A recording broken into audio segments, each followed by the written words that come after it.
Pet Talk, brought to you by Grange Co-op.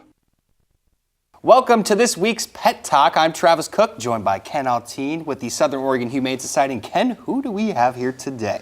We have my little Sugar, and she really is a sweetheart. And, you know, when she came to us, you know, she was an owner surrender, and we tend to know more about owner surrender dogs than we do with other dogs. But that wasn't the case with Sugar, because it turns out she's completely deaf, which we did not know. Wow. How does that affect her? Well, it affects her in a couple of ways. At first, we just thought she didn't like other dogs because she would be very aggressive towards other dogs, unless she had been with the dog a little while. And then we have such a great staff. They really do pay attention to all the animals as individuals. And one of our staff members said, I think she's deaf.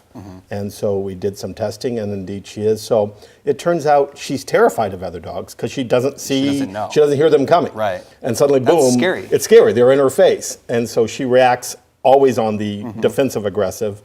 So now she's in a kennel with another dog who she knows by smell and by sight, and she's much calmer. What about for like family-wise, who would she fit? Well, I would not put her with little kids only because she can't hear them coming. They're going to want a rough house. They might scare her. Sure. I would think just a regular family with older children.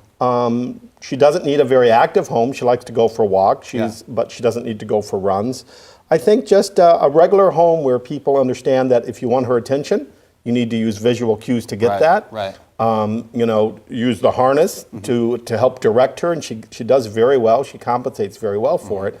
She's just a little sweetheart who was misunderstood at first, but now we know exactly what's going on with her, and we can find her a home. That's a great story. And when she actually gets up there and when she sees you, she's happy and wagging that tail. She's just a very happy little girl. So where this is where we can find her at, if you take a look here, where you want to fill people in? Sure, 2910 Table Rock Road. We're also at sohumane.org. If you need a map, just go to KOBI5.biz, type in Southern Oregon Humane Society, and up will pop a map as well with any other business you're looking for. And don't forget about our Facebook page. You can join us there. For now, we're going to toss it to the E-Deal of the day. Ken, thank you so much. Thank you. Okay.